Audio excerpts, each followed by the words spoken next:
तो finally guys वो आ चुका है जिसका कह सकते हैं कि पूरे इंडिया को बेसब्री से इंतजार था, यानी कि वॉर 2 का ऑफिशियल टीजर। और भाई साहब टीजर में जो हम लोगों को ऋतिक रोशन की एंट्री देखने को मिली है भाई साहब वो बाप लेवल की है।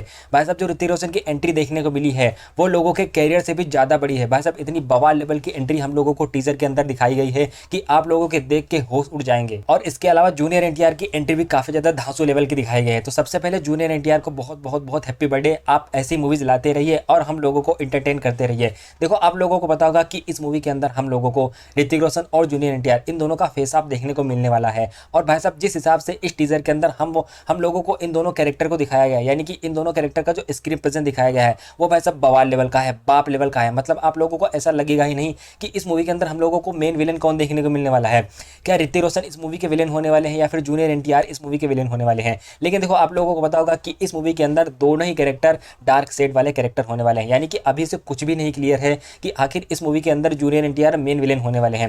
बाकी देखो बात करते हैं टीजर की, तो देखो टीजर से जो कहानी वगैरह है वो क्या होने वाली है इसके बारे में तो नहीं पता चला है। लेकिन हाँ टीजर देख के ऐसा लग रहा है कि इस मूवी की जो स्टोरी होने वाली है, यानी कि जो इस मूवी की कहानी होने वाली है वो एनटीआर पे ज़्यादा फोकस करेगी, ऋतिक रोशन पर फोकस करेगी, लेकिन जो एनटीआर हैं उन पे ज़्यादा फोकस करेगी। और हम लोगों को जो इस मूवी के अंदर की स्टोरी देखने को मिलने वाली है वो बाप लेवल की स्टोरी होने वाली है। क्योंकि देखो आप लोगों ने इतने सारे सीन देखे होंगे, उसमें हम लोगों को कुछ ऐसे सीन्स भी दिखाए गए हैं जिनको देख के लगता है कि हाँ इस मूवी के अंदर एक दमदार कहानी है। बाकी देखो जो टीजर के अंदर के हम लोगों को एक्शन सीक्वेंस वगैरह दिखाए गए वो तो भाई साहब बाप लेवल के एक्शन सीक्वेंस है। इतनी फास्ट कटिंग में हम लोगों को एक्शन सीक्वेंस वगैरह दिखाए गए हैं और इतने ग्रांड लेवल के एक्शन सीक्वेंस वगैरह दिखाए गए हैं कि भाई साहब इनको कह सकते हैं कि थिएटर्स में ही देखने में मजा आएगा। जो लोग मोबाइल पर इस मूवी को देखेंगे ना भाई साहब वो लोग समझ लो अपना मजा बेकार कर रहे हैं। इस मूवी को आप लोग थिएटर्स में ही जाके जरूर देखना, आप लोगों से रिक्वेस्ट है। और जो बैकग्राउंड म्यूजिक वगैरह है वो तो वैसे भी बाप लेवल की है। बस इसके अंदर जो हम लोगों को वीएफएक्स वगैरह देखने को मिला है वो कहीं कहीं पास का थोड़ा बहुत 19-20 वीएफएक्स हो गया है। जैसे कि इसमें हम लोगों को जो ट्रेन वाला सीन दिखाया गया है एनटीआर का, उसमें जो वीएफएक्स वगैरह हम लोगों को दिखाया गया है वो थोड़ा मुझे अच्छा नहीं लगा।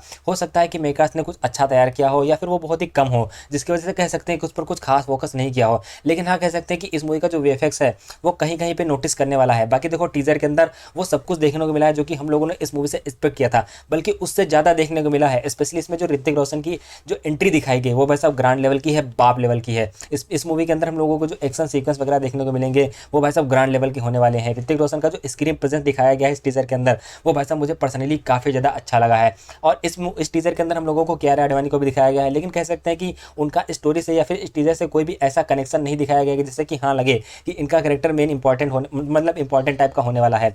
वो तो मूवी देखने के बाद ही पता चलेगा। बाकी देखो अगर कुछ ऐसा नहीं होता है तो उनको लोग देखेंगे और भूल जाएंगे। लेकिन हाँ जो एनटीआर हैं और जो ऋतिक रोशन है इनका भाई साहब जो स्क्रीन प्रेजेंस इस मूवी के अंदर हम लोगों को देखने को मिलने वाला है वो भाई साहब काफ़ी ज़्यादा दमदार होने वाला है। और ऐसा होने वाला है कि आज से पहले इंडियन सिनेमा में हम लोगों ने ऐसा कुछ भी नहीं देखा होगा। देखो आप लोगों को पता होगा कि ये स्पाई यूनिवर्स की मूवी है, तो हो सकता है कि इस मूवी के अंदर हम लोगों को कुछ कैमियोज वगैरह देखने को भी मिले, लेकिन अभी से कह सकते हैं कि कुछ भी नहीं बताया गया है। हो सकता है कि इस मूवी के अंदर हम लोगों को जिम का कैमियो देखने को मिल सकता है, क्योंकि इस मूवी के अंदर हम लोगों को एनटीआर की भी एक बैक स्टोरी दिखाई जाएगी और ऋतिक रोशन की भी एक बैक स्टोरी दिखाई जाएगी। तो अगर ऋतिक रोशन की बैक स्टोरी दिखाई जाती है तो हम लोगों को जिम का कैमियो देखने को मिलेगा। क्योंकि देखो आप लोगों को पता होगा कि पठान में जो कर्नल लूथरा थे उन्होंने कहा था कि कबीर और जिम ये मेरे बेस्ट एजेंट थे। तो अगर कबीर की बैक स्टोरी दिखाई जाएगी तो हो सकता है कि जिम का हम लोगों को इस मूवी के अंदर कैमियो देखने को मिल सकता है। और काफ़ी सारे लोगों का कहना है कि इस मूवी के अंदर हम लोगों को पठान का कैमियो देखने को मिलेगा। तो देखो इन सब चीज़ों को लेकर कोई भी ऐसा अपडेट नहीं है जिससे कि ये बातें क्लियर हो कि हाँ हम लोगों को इस मूवी के अंदर पठान का कैमियो देखने को मिल सकता है। लेकिन हाँ आप लोग ये मान के चलिए कि इस मूवी के अंदर कोई ना कोई कैमियो जरूर होगा।